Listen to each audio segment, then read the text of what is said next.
120 missiles tirés sur toute l'Ukraine. C'est le bilan pour l'instant de ces frappes russes depuis 5 heures. Donc ce matin, le pays est en alerte aérienne et ce qui est important, c'est que c'est tout le pays qui est touché, aussi bien l'Est, dont on a l'habitude de vous parler, ce fameux Donbass, cette région où il y a les combats les plus féroces actuellement, que le centre du pays avec Kiev, mais également l'Ouest que l'on pensait davantage à l'abri depuis quelque temps, la ville de Lviv, donc privée à 90% d'électricité, mais également au sud, Odessa, également la ville de Mykolaïv. Général Jean-Paul Perruche, on parle de missiles tirés depuis les airs, mais également depuis des bateaux.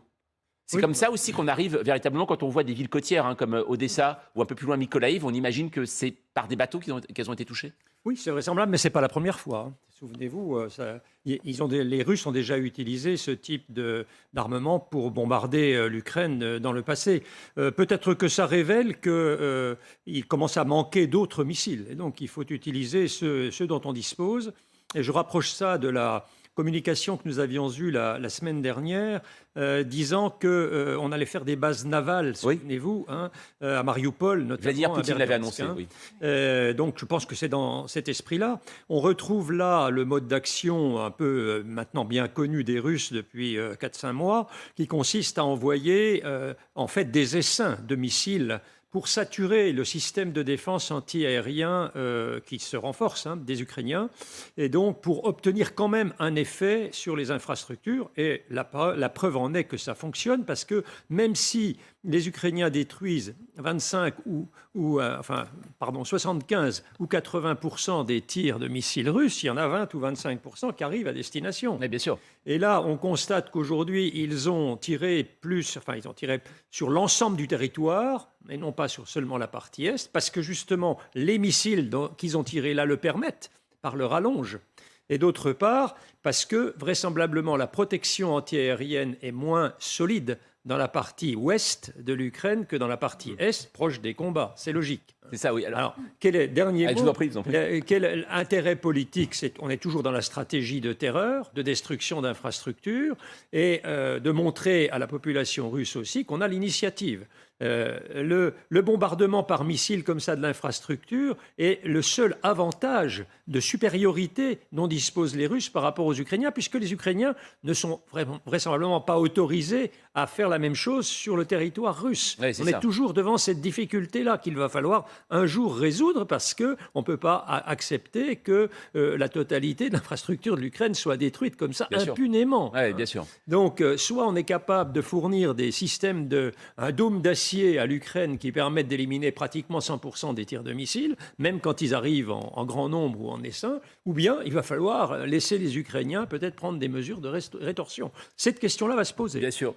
Margot Haddad, juste pour revenir également aussi sur cette information, donc on a dit 120 missiles, et ce qui est important aujourd'hui, c'est qu'en effet, vous en parliez à l'instant, général, c'est que l'Ouest est touché, et cela faisait quelques semaines que ce n'était pas le cas.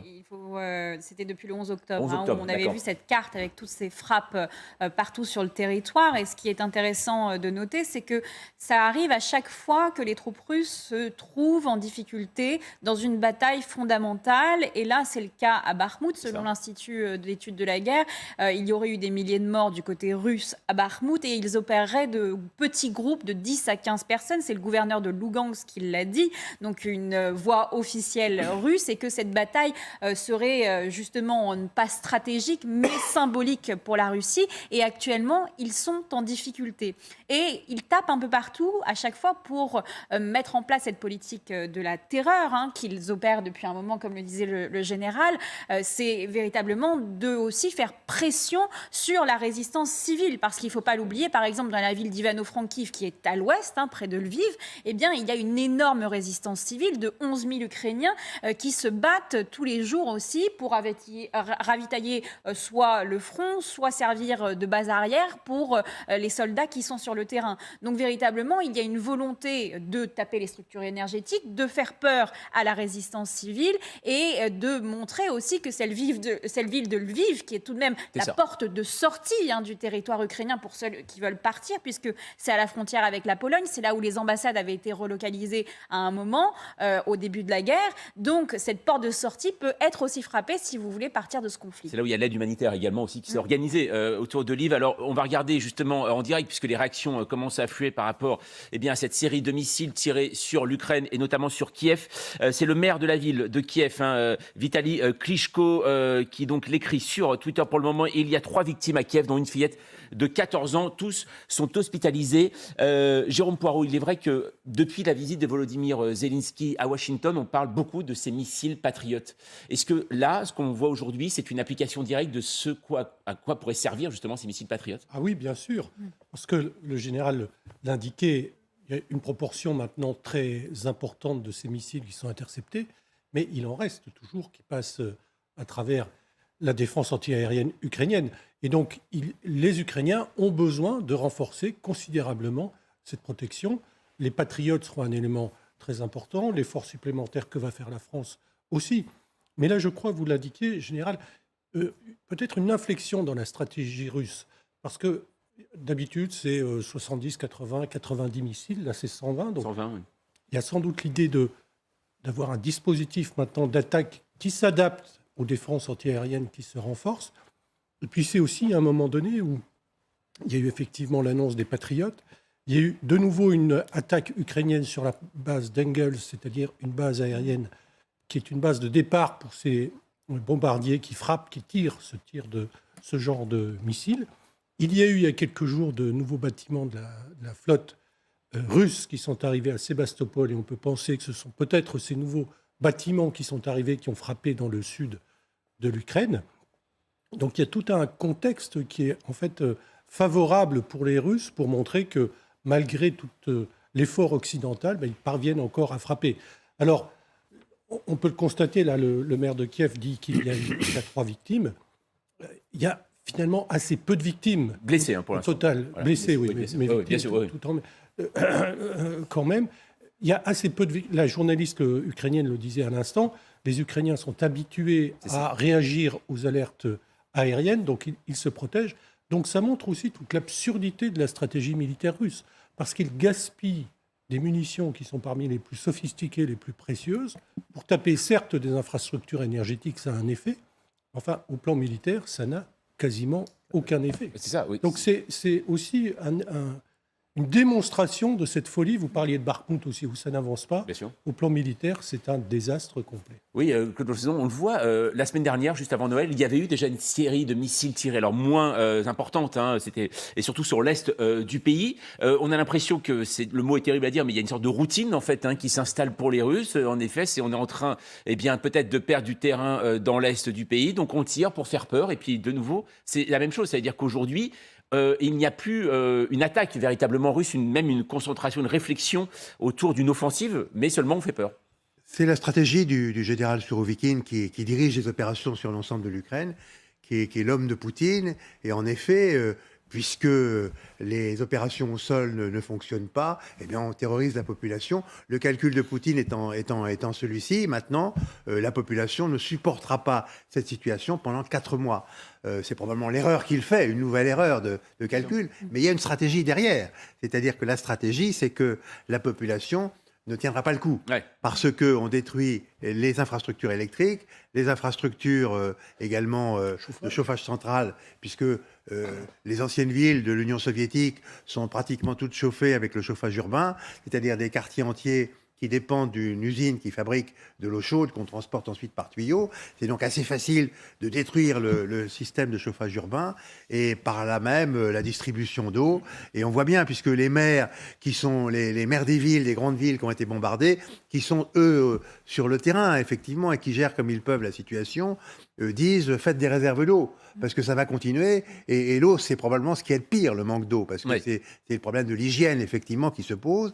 Et puis dans ces bombardements terroristes en effet qui visent des objectifs civils, on verra les résultats un peu plus tard tout à l'heure, mais il y a forcément des hôpitaux qui ont été visés, forcément des équipements collectifs. Hier, Et c'était par gravissime, maternité à parce Kherson, que par exemple. le système d'alarme fonctionne, d'accord, il fonctionne assez bien, mais qu'est-ce qui se passe pour les personnes âgées? Qu'est-ce qui se passe pour les infirmes? Familles, voisins, peut-être, mais enfin, il y a aussi des gens qui certainement meurent dans ces attaques. Et puis il y a les personnes âgées qui finalement s'habituent à ce genre de truc et puis qui disent après tout, il arrivera ce qui arrivera, je reste dans mon appartement. Ouais. Voilà, terminé. C'est ça.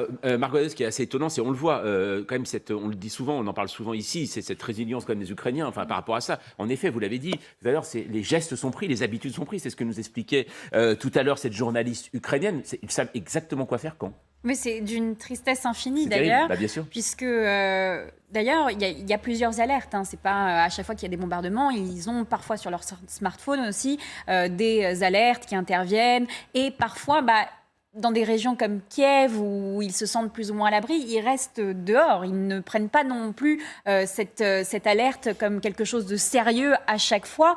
Et ça aussi, il faut le comprendre, c'est qu'ils se sont habitués à vivre avec la guerre, comme on l'a vu dans plusieurs conflits internationaux, où c'est le cas également, de ne pas se mettre à l'abri tout de suite. Mais quand il y a des bombardements comme cela, quand on sait qu'il va y avoir plusieurs bombardements à plusieurs instants en même temps, que ce soit le cas des drones, comme je l'énonçais la dernière fois avec cette information des Israéliens disant qu'ils avaient donné un système d'alerte pour les drones, eh bien, ils ont une alerte spéciale pour se mettre à l'abri qui est notée comme plus sérieuse que des alertes d'un missile qui va taper ici ou là dans une région où il n'y a pas d'infrastructure.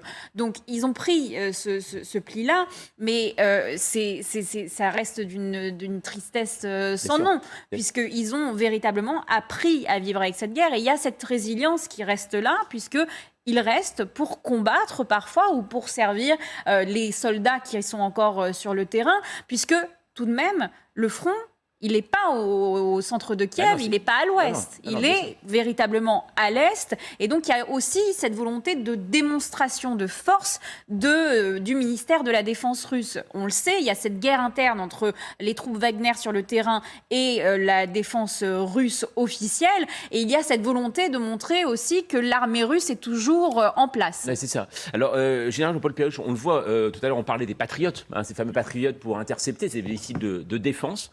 Alors on se dit ça peut être une solution, mais tout le pays ne peut pas être couvert à la manière de, je reprends l'exemple, à la manière israélienne, à la manière de Tel Aviv, avec un dôme de fer. C'est impossible, non? C'est le problème de l'Ukraine. C'est un très grand pays. C'est le plus grand pays d'Europe, à l'exception de la Russie. Mais on ne peut pas rêver d'une défense dôme de fer à l'israélienne pour l'ensemble de l'Ukraine. Donc on est obligé de raisonner le problème de cette défense antiaérienne par cible prioritaire. Et je pense qu'effectivement, les grands centres d'infrastructure, notamment sur l'énergie, enfin distribution d'énergie, d'eau, évidemment, peut-être aussi quelques autres, des fabriques par exemple, ceux-là doivent être protégés en priorité. Et après, pour les protéger, il faut faire une analyse par catégorie de moyens. Parce que, comme vous le savez, il ne suffit pas de se défendre contre la haute altitude ou la moyenne altitude. Il faut avoir un système complet, ce qui veut dire qu'il faut mettre en place des systèmes qui soient coordonnés et complémentaires. Donc on a des missiles à courte portée, 5 km du type Stinger, pour tirer sur des drones, pour tirer sur des missiles à faible portée qui arrivent à basse altitude. Ensuite, il faut des systèmes pour répondre à moyenne altitude, qui sont des systèmes du type Roland en France, si vous voulez, qui vont prendre des objectifs jusqu'à 15 km.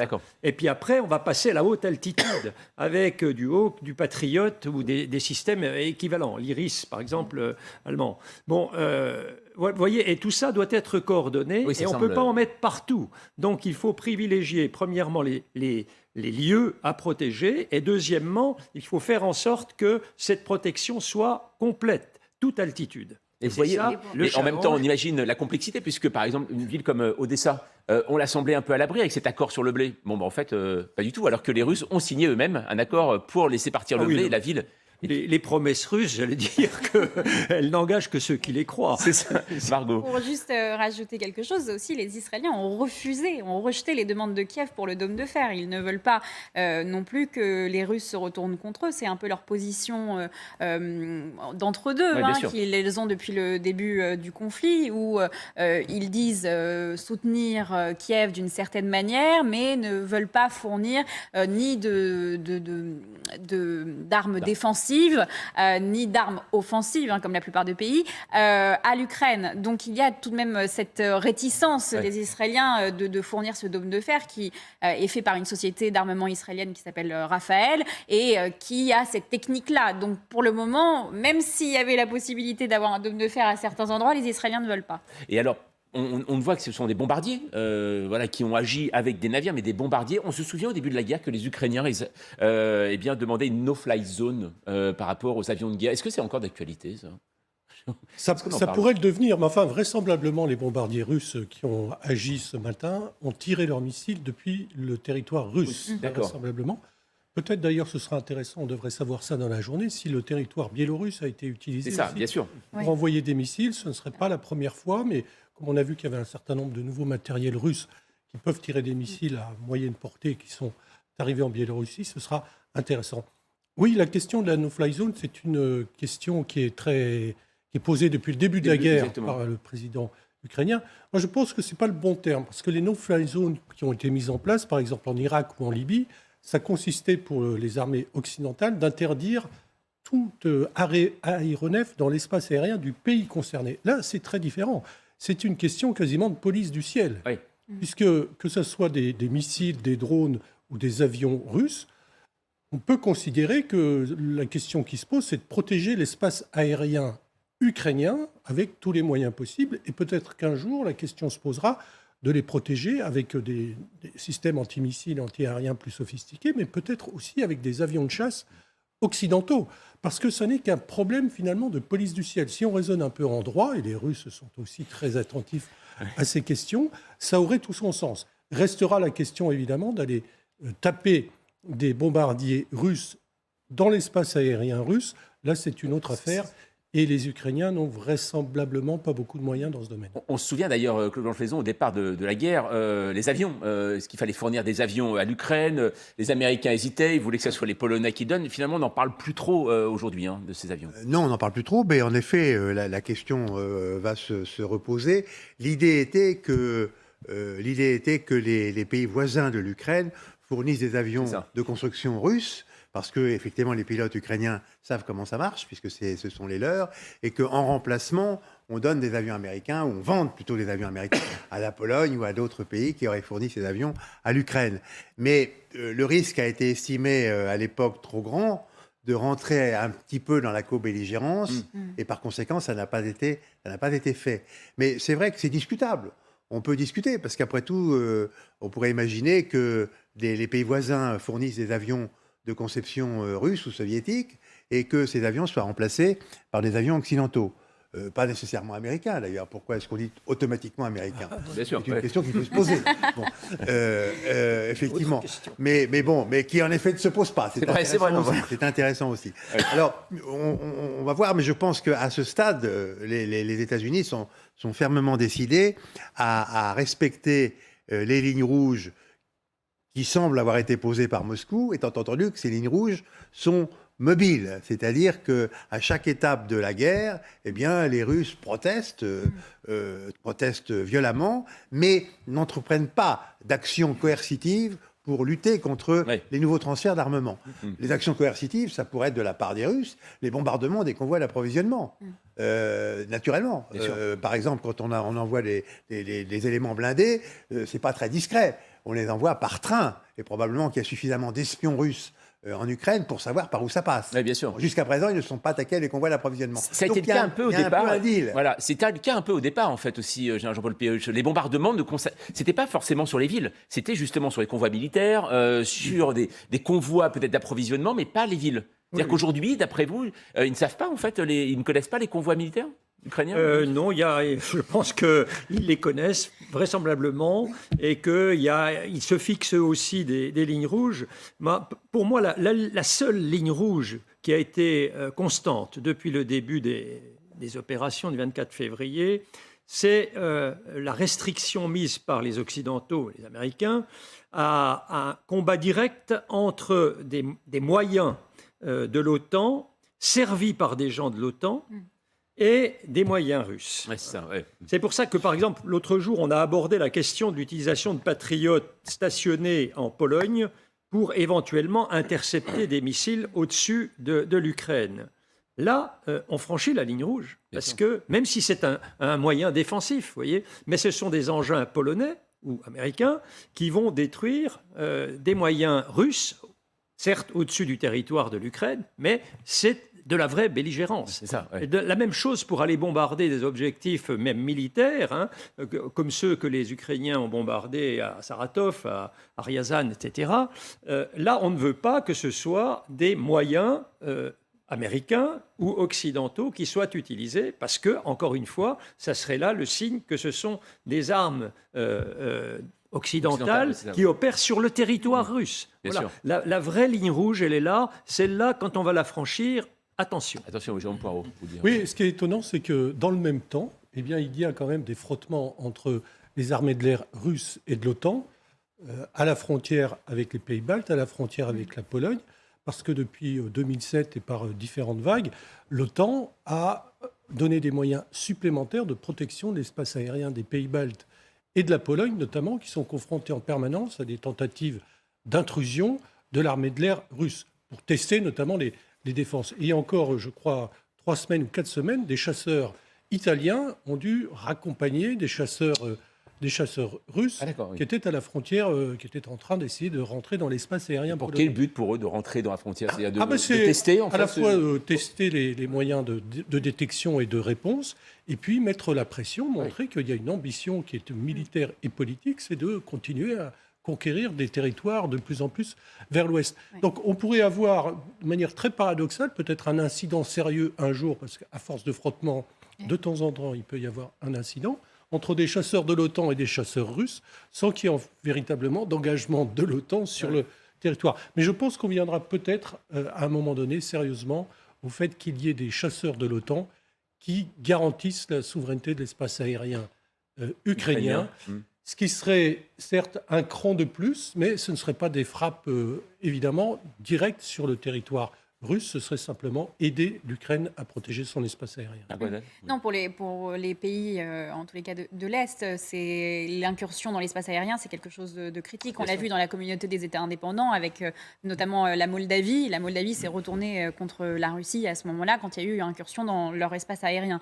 Et d'ailleurs, il l'avait dit ouvertement, et ça avait créé une certaine bataille sur les réseaux sociaux entre la Moldavie et la Russie. Mais véritablement, cette histoire de no-fly zone, comme le disait Jérôme Poirot, elle est difficilement applicable, en tous les cas, sur tout le territoire ukrainien. Elle reste pour le moment protégée seulement aux pays qui sont à la frontière avec l'Ukraine. Et véritablement, si l'OTAN décide de mettre en place une quelconque no-fly zone, c'est-à-dire de raccompagner des avions militaires russes, là, on franchirait certainement la limite dont vous parliez. Alors, je voudrais vous montrer des images aussi. On vient d'en recevoir à l'instant sur ces bombardements et notamment sur la ville de Kiev. Regardez cette photo prise dans le métro de Kiev, tout simplement, qui sert de protection, d'abri pour les habitants de la capitale ukrainienne. Donc, Kiev frappé, 3 blessés pour l'instant, annoncé la mairie de la capitale ukrainienne. Mais c'est pas seulement que la capitale touchée, c'est tout le territoire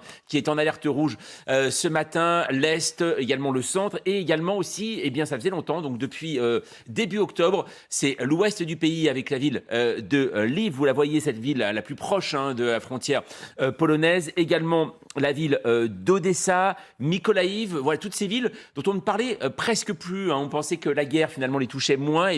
Aujourd'hui, ça se rappelle à ses habitants. Un mot tout de même aussi, Jérôme Poirot, par rapport à ces frappes. On parle de frappes, en effet, qui peuvent toucher des installations civiles. Est-ce que ça veut dire que sur le terrain, il y a eu des renseignements qui leur ont dit où frapper, ou alors là, c'est un peu, on peut imaginer, à l'aveugle?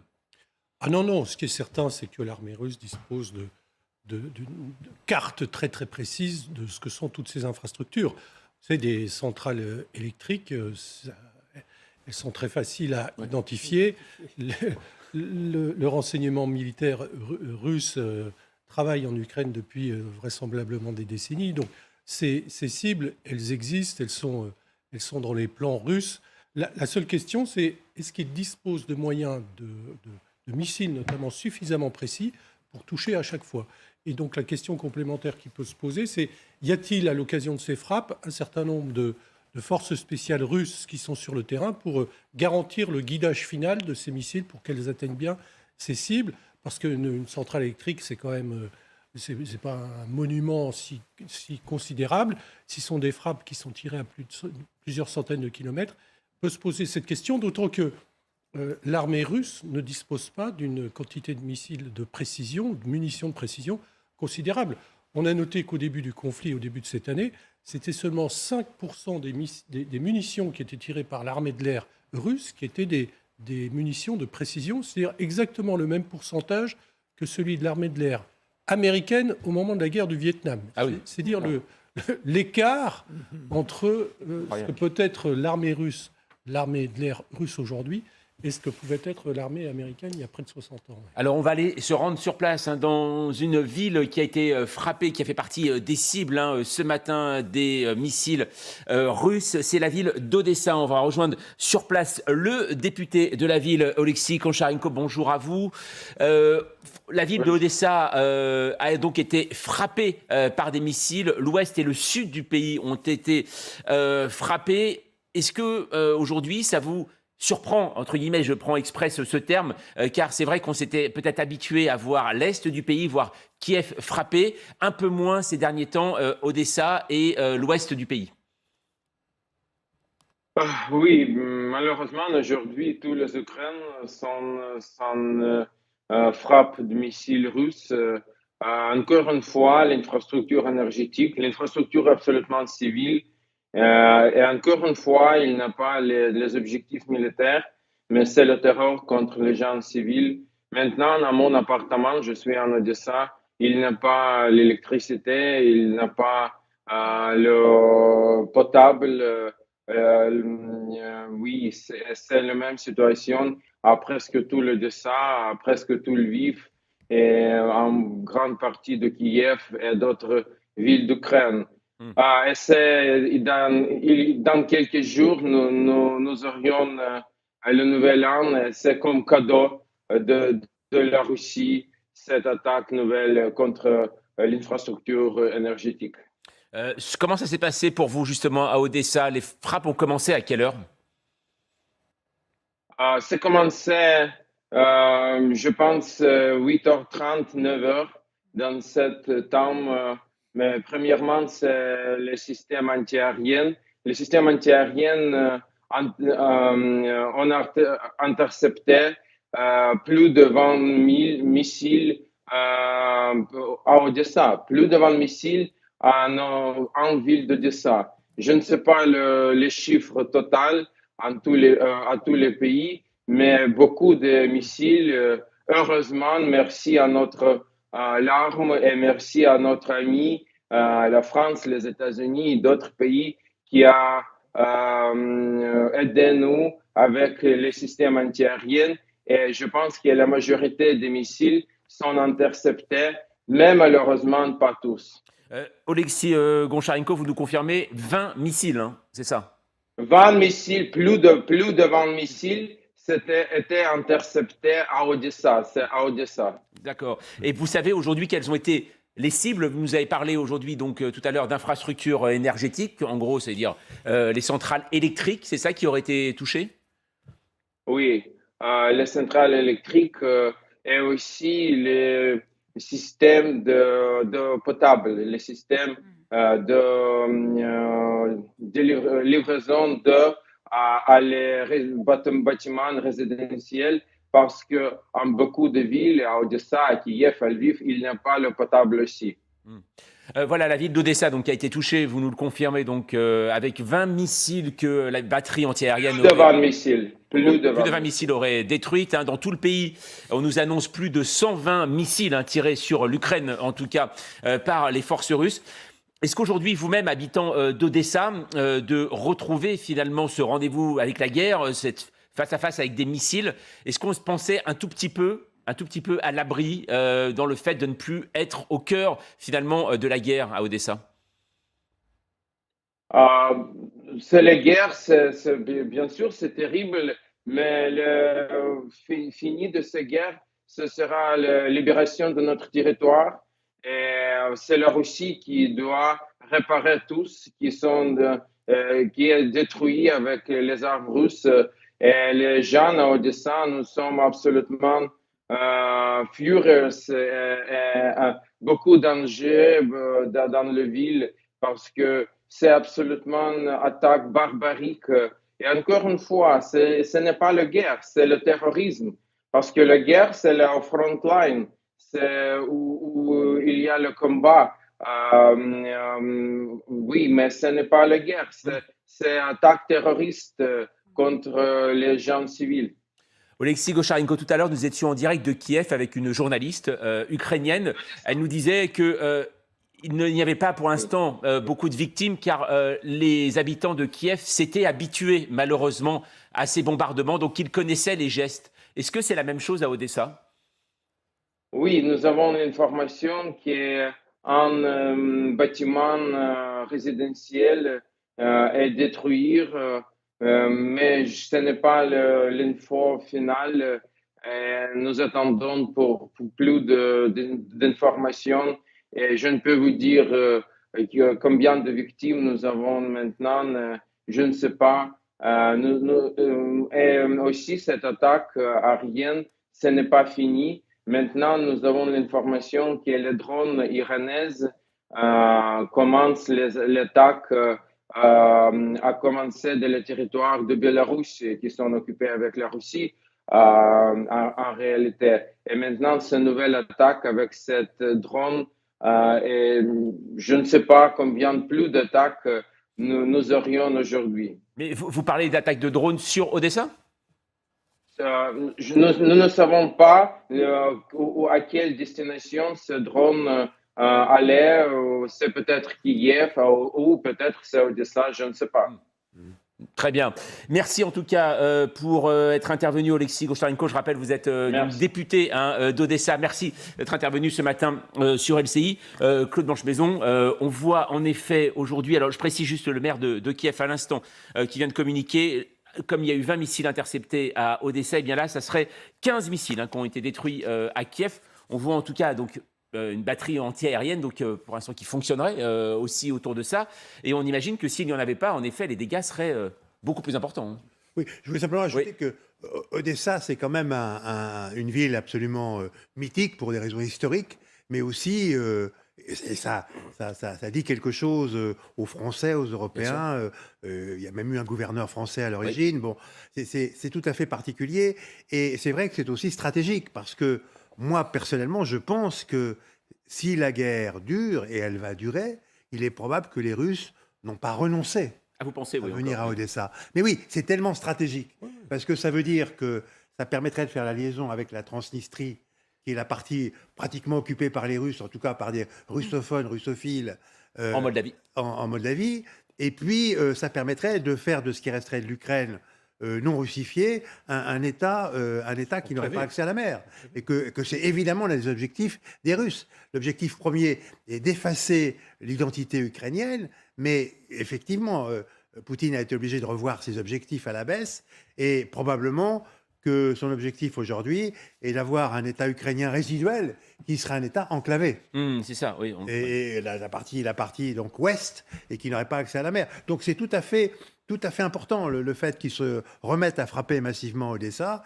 Et heureusement, les batteries permettent d'intercepter un certain nombre de missiles, mais notre député francophone nous dit qu'il y avait peut-être aussi... Alors voilà, il faut encore vérifier en effet. Et comme le disait le général tout à l'heure, c'est pas justifiable de la même défense, parce que les drones, ils volent bas, et on peut les tirer avec, à la limite, avec des kalachnikovs, enfin avec en tout cas des engins qui ne sont pas...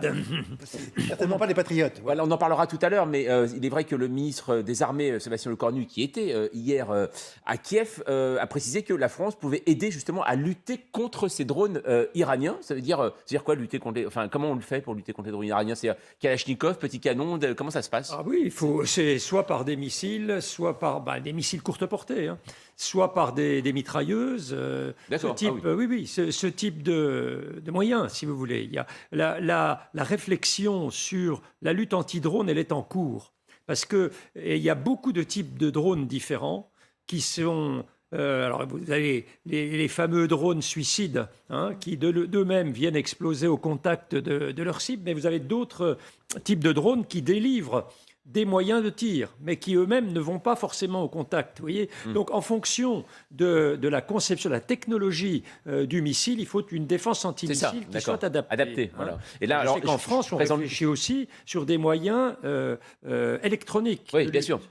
contre les systèmes justement de commandement ou de direction, de positionnement des drones. C'est une autre façon Donc, il y a beaucoup de façons. Il faut faire une étude exhaustive des catégories de drones qui sont susceptibles de frapper l'Ukraine et voir quel type de moyens sont les mieux adaptés pour lutter contre ça. À l'antenne, vous voyez actuellement donc des photos prises dans la région de Kiev, frappées durement, mais pas seulement la capitale. Je vous le rappelle, 120 missiles tirés sur l'Ukraine. L'Est, le centre et l'Ouest ont été touchés, comme il y a longtemps que cela n'avait pas été le cas, notamment la ville de Lviv, que vous voyez totalement à l'ouest du pays, la porte d'entrée vers l'Union européenne, la porte d'entrée vers l'Occident, qui est privée aujourd'hui, nous a dit le maire, de 90% d'électricité. Les habitants n'ont plus d'électricité, comme à Odessa, où un député francophone que nous avons interviewé à l'instant nous confirmait également l'absence d'eau potable dans la ville portuaire d'Odessa. Jérôme Paul, on sait l'armée russe en difficulté en ce moment sur le front de l'Est. On en parlera tout à l'heure, mais il est vrai, à Bakhmout, on découvre aussi une ville comme Krispina qui est véritablement un nœud routier qu'on n'avait pas vu venir aujourd'hui.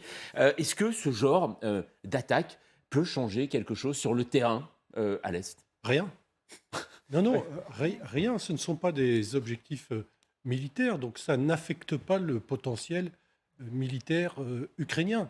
Donc c'est comme si c'était deux univers parallèles, deux guerres parallèles, celle qui se passe sur le terrain essentiellement dans le Donbass en ce moment, et puis une espèce de guerre de folie pure qui consiste à vouloir détruire des infrastructures civiles et à tuer des civils. Donc c'est pas si étonnant que ça. Le président russe et l'armée russe nous ont habitués depuis le début de cette année à faire deux mauvais choix, soit à ne pas avoir de stratégie, soit à vouloir mettre en œuvre une stratégie qui est en échec à peu près partout. Mais là, on est vraiment dans deux univers parallèles. Et est-ce que ce genre de bombardement, on le sait, pour décourager les civils, est-ce que je vais vers avocat du diable, est-ce qu'il y a une efficacité? Est-ce qu'il peut y avoir une efficacité? Est-ce que dans l'histoire, ça nous a montré il y a déjà eu une efficacité de ce genre de tactique? Si on regarde la Deuxième Guerre mondiale, et vous renvoyez vers l'image la plus frappante ou illustrative, c'est le bombardement de Dresde, oui, bien sûr. qui a fait plus de morts qu'Hiroshima. C'est vous dire l'intensité du bombardement de cette ville. Est-ce que ça a changé le cours de la guerre? Ben non, puisque il a fallu aller jusqu'à Berlin et à déloger le dictateur de son bunker pour terminer la guerre. Ouais. Donc on voit bien que ça touche les populations, c'est terrible pour les populations, c'est une terreur entretenue, mais finalement, sur le plan militaire, comme ça a été dit, ça n'est pas décisif. Mais c'est ça. Alors après, juste un petit mot pour dire que quand même, il peut y avoir quelques effets sur les aspects logistiques. Oui, voilà, c'est ça. Donc l'approvisionnement des troupes, il faut de l'électricité pour produire un certain nombre de composants, d'armement. Donc s'il n'y a pas d'électricité, ça va retarder au minimum. Vous voyez, donc il y a quand même un effet, mais cet effet est mineur, il n'est pas décisif. Jérôme Pau. Oui, la seule fois où des bombardements ont eu un effet effectivement sur des opérations militaires, c'est au Japon.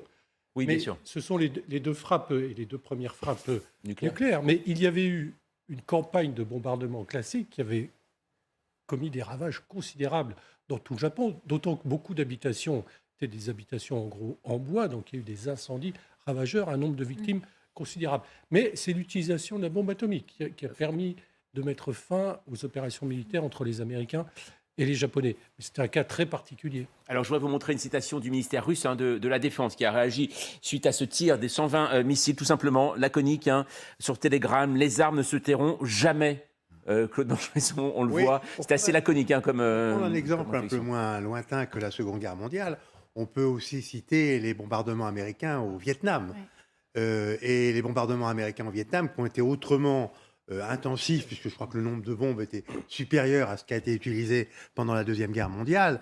Ça n'a pas dissuadé les Vietnamiens. Exactement. Et les Américains ont perdu cette guerre. Ouais, ils n'ont toujours pas compris pourquoi. Ouais. Mais c'est vrai que le bombardement, en effet, est sans effet sur une population convaincue, sur un pays en guerre qui défend son intégrité territoriale et qui défend son identité, en réalité. Bien sûr. C'était un petit peu le cas des Vietnamiens. Exactement. D'ailleurs, les États-Unis, c'était